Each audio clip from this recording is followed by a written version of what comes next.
Different classes of carbohydrates, polysaccharides. First, the contents. Definition of polysaccharides. Then the physicochemical properties of polysaccharides. Some common polysaccharides and the role of polysaccharides in the living organisms. Students, first we will define polysaccharides. अच्छा, अगर इसमें देखें, पहली बात यह है कि this is a third group of carbohydrates. Carbohydrate की तीन क्लासेस हैं, मोनोसैकेराइड, डाइसैकेराइड और जो फाइनल है या लास्ट क्लास जो है इसकी, दे आर दी पॉलीसैकेराइड्स. पोली का लफ्ज़ी मतलब होता है मैनी, बहुत सारे, and saccharide mean sugars. Simply हम इसकी डेफिनेशन क्या करेंगे, व्हेन मैनी मोनोसैकेराइड्स या simple subunits they combine together, they link together, they form a large molecule which is called polysaccharides. Polysaccharides के अंदर बहुत सारे मोनोसैकेराइड यानी कि सिंपल सबयूनिट्स जो एक दूसरे से लिंक होते हैं और एक बड़ा मॉलिक्यूल जो है वो बनाते हैं. अब इसकी लिमिट्स अगर हम देखें, मोनोसैकेराइड में तो एक वन सब यूनिट है वो, ठीक है. डाइसैकेराइड्स के अंदर दो सब यूनिट्स हैं. तो पॉलीसैकेराइड्स में बहुत सारी, अब बहुत सारी के रेंज डिफरेंट बुक्स में डिफरेंट, लेकिन जो ज्यादा अप्रोप्रिएट है वो ये है कि जब 20 से ज्यादा मोनोसैकेराइड सब यूनिट लिंक होती हैं तो हम इसको पॉलीसैकेराइड का नाम देते हैं. 20 and more than 20 monosaccharide subunits, when they link to each other, they form a polysaccharide molecule. उससे कम वाली को ओलिगोसैकेराइड कहेंगे. फिजिकोकेमिकल प्रॉपर्टीज, यानी what are the physical and chemical properties of polysaccharides. Physical के लिए और chemical properties. They are not sweet in taste. जो पहले ही प्रॉपर्टीज की है कि वो टेस्ट, अगर हम प्लांट जो है उसकी बार्क, छाल जो है, ड्राई छाल है जो होती है, अगर हम उसको मुंह में रखें तो हमें कोई टेस्ट आएगा उसका? नहीं आएगा. हस्क है, हस्क कहते हैं जो है वो ग्रेन्स वगैरह के ऊपर से जो निकलता है, अगर आप उसको अच्छी तरह वॉश कर लें, उसके ऊपर कुछ साल्ट वगैरह ना लगे, उसको मुंह में रखें, आपको कोई टेस्ट नहीं उसका आएगा. तो इसका मतलब यह है कि जो पॉलीसैकेराइड्स हैं they are not sweet in taste. तो टेस्ट वाइज स्वीट नहीं है वो. Solubility in water. अच्छा, कुछ जगहों पर लिखा होता है इनसॉल्युबल इन वाटर, लेकिन अगर हम इसको ज्यादा प्रिसाइजली लें, ज्यादा बेहतर डेफिनेशन करें तो हम ये कहेंगे they are most of them they are insoluble in water, but some of them are have little solubility in water. कि कुछ पॉलीसैकेराइड्स हैं जो किसी हद तक वाटर के अंदर soluble भी हैं, तो इसका हम यूं कहेंगे very little solubility in water है.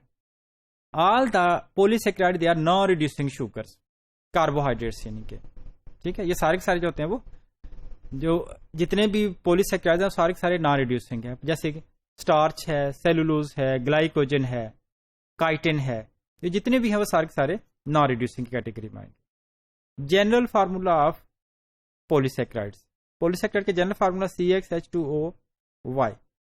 या इसको ज्यादा समराइज वे में अगर हम देखें तो इसमें यह होता है कि मोनोसैकेराइड सब यूनिट एक दूसरे से लिंक होती है. जैसे स्टार्च के अंदर ग्लूकोज है, तो ग्लूकोज का अपना फार्मूला होता है C6H12O6.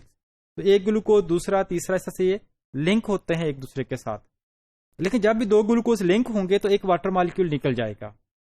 तो इट मीन्स वो जो ग्लूकोज C6H12O6 था, वो 12 में से 2 हाइड्रोजन निकल जाएंगे और O6 में से एक ऑक्सीजन वाटर के लिए निकल जाएगी. तो बाकी जो स्टार्च के अंदर या फिर ग्लाइकोजन के अंदर जो ग्लूकोज मौजूद होगा वो बेसिकली होगा C6H10O5. तो इसको एक और पैटर्न में हम रिप्रेजेंट करते हैं. C6H10O5 को ब्रैकेट करके अगर N फॉर नंबर ऑफ सब यूनिट्स जो है वो लिखेंगे इसको. Common polysaccharides. पॉलीसैकेराइड्स की जो मोस्ट कॉमन टाइप्स है उसमें ग्लाइकोजन है, starch, cellulose and the chitin. यहां अगर आप डायग्राम में देखें तो जो पहले तीन हैं, ग्लाइकोजन, स्टार्च और सेलुलोज, ये तीनों की तीनों जो है वो they are the polysaccharides of glucose. ये ग्लूकोज के पॉलीमर्स हैं, यानी तीनों के अंदर ग्लूकोज मॉलिक्यूल जो है वो आपस में लिंक होते हैं. ग्लाइकोजन और स्टार्च के अंदर ग्लूकोज के मॉलिक्यूल 1,4 लिंकेज, अल्फा 1,4 उसको कहते हैं. जबकि जो स्टार्च है इसके अंदर, ग्लाइकोजन और स्टार्च के अंदर अल्फा 1,4 है जो दो ग्लूकोज मॉलिक्यूल के लिंक है, जबकि सेलुलोज के अंदर बीटा 1,4 है.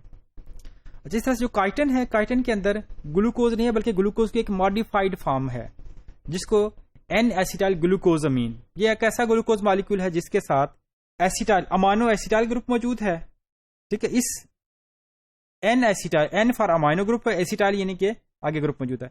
तो इस N-एसिटाइल ग्रुप की वजह से इसको हम पूरा नाम क्या देंगे, N-एसिटाइल ग्लूकोजामीन. ये अमीन ग्रुप से अब जो है उसकी मॉडिफिकेशन हो गई है. तो काइटिन के अंदर एन एसिटाइल ग्लूकोजामीन जो है वो मौजूद होती है। What is the role of polysaccharide in living organisms? Polysaccharide का जो मेजर रोल है, इसके दो ब्रॉडली हम इसको दो कैटेगरीज में डिवाइड कर सकते हैं।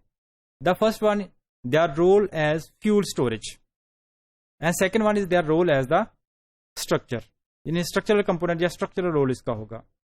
फ्यूल स्टोरेज, अच्छा फ्यूल किसे कहते किसे हैं? फ्यूल कहते हैं ऐसी चीज को जो किसी चीज को चलाती है। जैसे गाड़ी के अंदर हम पेट्रोल डालते हैं तो पेट्रोल क्या है? गाड़ी का फ्यूल है। तो लिविंग ऑर्गेनिज्म का फ्यूल क्या है? लिविंग ऑर्गेनिज्म, जैसे हम अपनी बात करें तो हमारा फ्यूल है ग्लूकोज, मेनली ग्लूकोज हमारा फ्यूल है। तो यानी ग्लूकोज मिलेगा तो वो ब्रेकडाउन होकर हमारी बॉडी में एनर्जी जो है वो प्रोवाइड करेगा। अब जो जितने भी ये हमारे जो बॉडी के अंदर मेजर पॉलीसैकेराइड ग्लाइकोजन है, या फिर हम फूड में स्टार्च लेते हैं, तो स्टार्च और ग्लाइकोजन क्या करते हैं कि ये ग्लूकोज ये सिंपल मोनोसैकेराइड्स को आपस में स्टोर करके रखते हैं इनको, और जरूरत पड़ने पर ये क्या करते हैं? बॉडी को प्रोवाइड करते हैं। जैसे ग्लाइकोजन है, ग्लाइकोजन हमारे बॉडी के अंदर लिवर में और मसल्स में स्टोर होती है। जब भी हमारे ब्लड के अंदर ग्लूकोज कम होगा तो ये ग्लाइकोजन ब्रेकडाउन करेगी और ग्लूकोज मॉलिक्यूल ब्लड में आ जाएंगे। तो इसका मतलब ये है कि ग्लाइकोजन एक फ्यूल के तौर पर काम, स्टोरेज फ्यूल है। ग्लाइकोजन एक जो फ्यूल है जो ग्लूकोज उसको स्टोर करके रखा हुआ है। इस तरह प्लांट्स के अंदर स्टार्च जो है वो ग्लूकोज को स्टोर करता है, और वही स्टोर्ड ग्लूकोज फिर हम यूज करते हैं उसको, जो अपने बॉडी में एब्जॉर्ब करते हैं इसको। Structural role of polysaccharides, polysaccharide का स्ट्रक्चरल रोल, ये पॉलीसैकेराइड को स्ट्रक्चर भी बनाती है या सिर्फ एनर्जी ही प्रोवाइड कर रही है? हमें फ्यूल का रोल ही कर रहे हैं ये प्रोवाइड। तो स्ट्रक्चरल पॉलीसैकेराइड में दो फेमस एग्जांपल जो है वो काइटिन की है और सेलुलोज है। Chitin is the exoskeleton of arthropod. दो ग्रुप हैं आर्थ्रोपोड्स के अंदर जिनमें काइटिन पाया जाता है। एक हमारे पास जो है इसमें इंसेक्ट्स हैं और दूसरे क्रस्टेशियंस हैं।